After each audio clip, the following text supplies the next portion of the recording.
Wednesday, January 6, 1926. 100 years ago.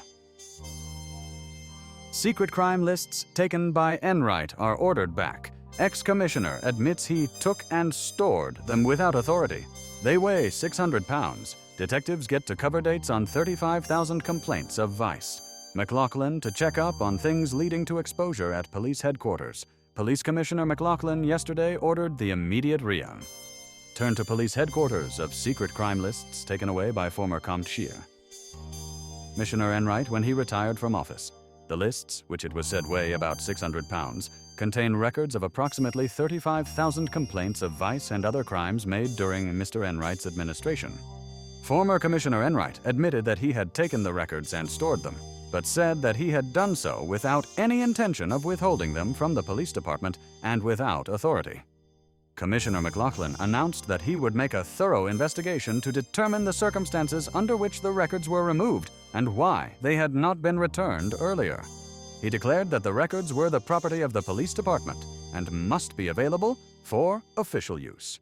The records are said to contain the names of persons complained against, the nature of the complaints, and the action taken by the police. Commissioner McLaughlin said that the removal of the lists might have seriously interfered with police work, and that responsibility for the action would be fixed. The commissioner stated that he had directed detectives to check the dates covered by the lists and to determine whether any complaints had been suppressed or neglected. He added that any evidence of irregularity disclosed by the investigation would be followed by appropriate action. The former commissioner said that he had taken the lists because he believed they might be needed in the future to defend his administration. The lists were said to have been stored in a private place since Mr. Enright left office. Commissioner McLaughlin reiterated that all official police records must remain under the control of the department and that no officer had the right to remove them.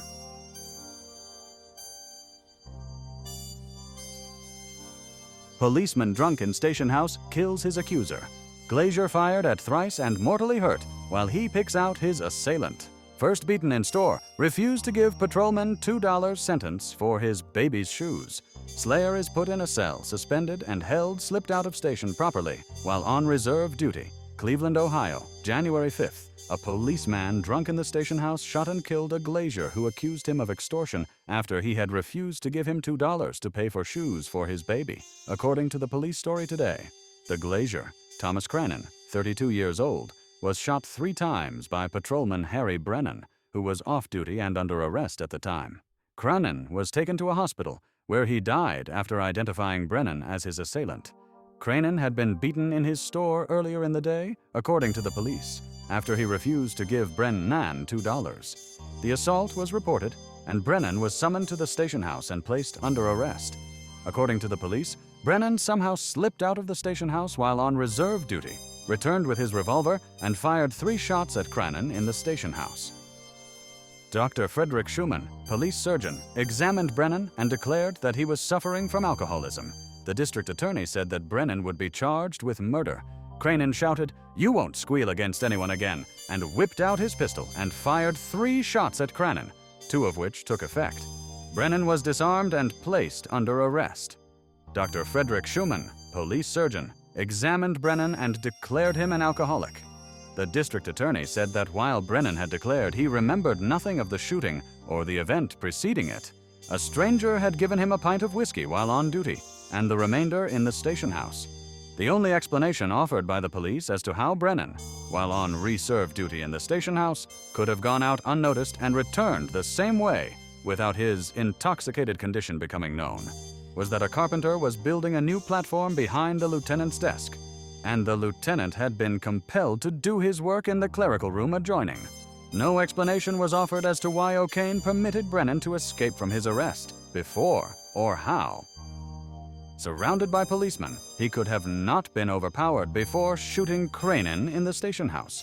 From sources other than the police, a slightly different version of the story was obtained. According to this information, when the station house was informed by telephone of the disturbance in Cranen's store, Sergeant Joseph, in a department flyer, was sent after Brennan and brought him back to the station house in the machine. This story was denied by the police officials. It was learned, however, from Harry Smith, a shoe merchant of 435 Flushing Avenue, that Brennan, before he went to Cranan's place, entered his store and asked the price of a pair of baby's shoes. Smith told him they were $2.25. "Can't you see I am a cop?" Brennan is alleged to have said. "How much off?" Not wishing to get in an argument with a policeman, Smith says he told Brennan he could have the shoes for $1. "Wrap them up and I'll be right back." Brennan is said to have sweared as he left. He is supposed to have gone from there directly to Cranin's establishment, where he demanded $2 of Cranin. The district attorney declared that the case against Brennan was complete. The authorities have the motive for the crime, and as eyewitnesses, Lieutenant Becker, Sergeant Joseph, and Patrolman O'Kane, as well as 5 patrolmen who were on reserve and who were summoned to the lineup. The policeman's wife and 2 children live at 1720 East 35th Street in the Sheepshead Bay section of Brooklyn. His mother, Mrs. Mary Brennan, lives at 23 Eldert Street, Brooklyn. It was not until 6:20 o'clock, nearly 3 hours after the shooting, that Mrs. Anastasia Brennan, the wife, who is 26 years old, was told of the shooting. She was alone with her daughter Mary, 18 months old, and although on the verge of collapse, she would not ask any of the neighbors to stay with her, because, she said, she did not want them to know of her troubles.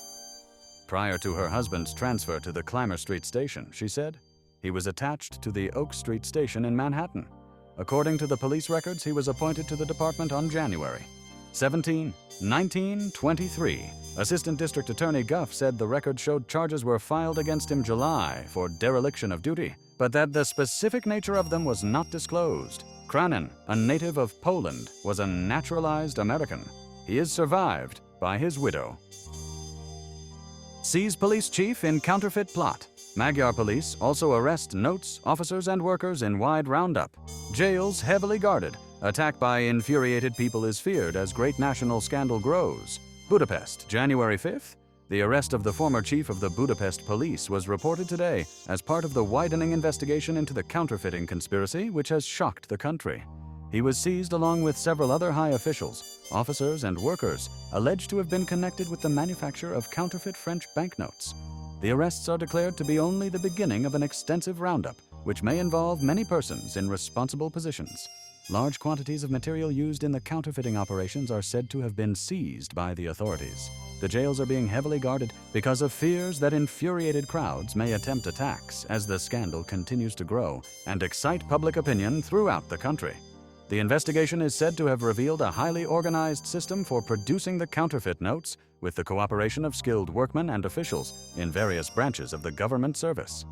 Officials declared that every effort would be made to uncover the full extent of the plot and to bring all those responsible to justice, regardless of rank or position. The New York Times published Wednesday, January 6, 1926.